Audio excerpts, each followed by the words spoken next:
দর্শক, এই পর্যায়ে আঞ্চলিক পত্রিকার খবর। ময়মনসিংহের আঞ্চলিক পত্রিকায় আজ গুরুত্ব পেয়েছে অ্যাপ্রোচ সড়কের অভাবে নেকুলার মদনে কোড়াই খালের উপর তৈরি সেতুটি এলাকাবাসীর জন্য দুর্ভোগ, পুলিশ ব্যারাকে নারী কনস্টেবলের আত্মহত্যা এবং অসময়ের বৃষ্টিকে মধুপুরে তলিয়ে গেছে বোরো ক্ষেত, ক্ষতির আশঙ্কা কৃষকদের। বিষয়গুলো নিয়ে বিস্তারিত আলোচনা করতে আমাদের সাথে ময়মনসিংহ নিউজ সেন্টারে এসেছেন দৈনিক সবুজের বার্তা সম্পাদক মইনুদ্দিন রায়হান।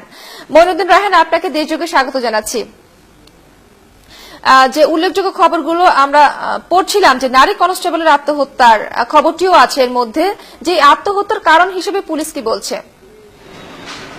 ধন্যবাদ আপনাকে। আসলে গতকাল রবিবার ময়মনসিংহের গৌরীপুর থানার একজন নারী কনস্টেবল কিন্তু নিজের গায়ে কেরোসিন ঢেলে আত্মহত্যা করেছেন। থানা পুলিশ বলছেন যে আসলে থানার একজন এসআই মিজানের সাথে কিন্তু তার একটি অবৈধ সম্পর্ক ছিল, প্রেমের সম্পর্ক ছিল। এই সম্পর্ক জেরে কিন্তু তার সাথে বেশ কয়েকবার শারীরিক সম্পর্ক হয়েছে বলে একটা অভিযোগ উঠেছে। কিন্তু বেশ কয়েকদিন যাবৎ এই নারী কনস্টেবলের সাথে ওই এসআই এর একটি মনোমালিন্য হয়। এরই জের ধরে কিন্তু গতকাল থানা ব্যারাকের একটি পরিত্যক্ত ভবনে ওই নারী কনস্টেবল গায়ে কেরোসিন ঢেলে আত্মহত্যা করে।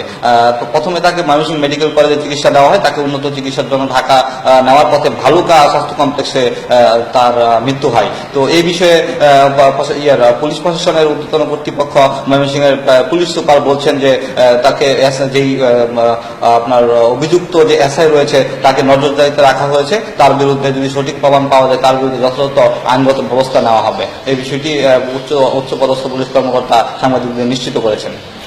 মইনুদ্দিন রায়হান, আরো একটি খবর যেটি রয়েছে যে বৃষ্টির কারণে মধুপুরে বড় জমির ধান তলিয়ে গেছে। আসলে কি পরিমাণ জমির বড় ধান তলিয়ে গেছে, আর কৃষকদের ক্ষতি পুষিয়ে নিতে কৃষি বিভাগ কি উদ্যোগ নিচ্ছে? আসলে বলতে গেলে এবার কিন্তু আসলে বর্ষা মৌসুম শুরুর আগে কিন্তু ভারী বর্ষণ দেখা দিয়েছে সারা দেশব্যাপী। তো ময়মনসিংহ অঞ্চলে বেশ কয়েকদিন যাবৎ বর্ষণে কিন্তু শুধু মধুপুর নয়, ময়মনসিংহের আশপাশ এলাকায় নেত্রকোনা এবং ময়মনসিংহ জেলাতে বিভিন্ন উপজেলাতে ব্যাপক ক্ষয়ক্ষতি হয়েছে। বিশেষ করে বুড়ো ফসলের ক্ষয়ক্ষতি হয়েছে, ভালুকাতে ক্ষয়ক্ষতি হয়েছে হাজার হাজার একর। নেত্রকোনার হাওড় অঞ্চলে যেখানে কৃষির উপরে মানুষ নির্ভর করে, একটি ফসলের উপরে নির্ভর করে, সেখানে কিন্তু আপনার 50,000 একরের অধিক এলাকার জমির ফসল কিন্তু তলিয়ে গেছে। এতে কিন্তু কৃষকরা অনেকটাই হতাশা বোধ করছে যে তারা কিন্তু এই কৃষির উপরেই মূলত নির্ভর করছে। আর মধুপুরের যে খবরটি এসেছে, এই খবরটিতে কিন্তু প্রায় আপনার কয়েকশো একর জমির বড় ধান তলিয়ে গেছে এবং বিভিন্ন সবজির ক্ষেত তলিয়ে গেছে। এছাড়া কিন্তু বিভিন্ন জায়গায় দেখা গেছে ময়মনসিংহের ফুলবাড়িয়াতে কিন্তু আপনার বিভিন্ন ইট ভাটা, বেশ কয়েকটি ইট ভাটা তলিয়ে গেছে। এখানে কিন্তু ক্ষয়ক্ষতির পরিমাণ ব্যাপক। আর যেটা নিয়ে আসলে করার কিছু নাই, আসলে মূলত পানি নিষ্কাশনের ব্যবস্থা না থাকায় মূলত খাল বিল ভরাট হয়ে যাওয়ায়।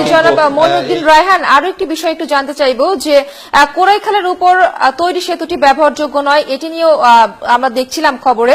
এক্ষেত্রে আসলে কি উদ্যোগ নেওয়া হচ্ছে?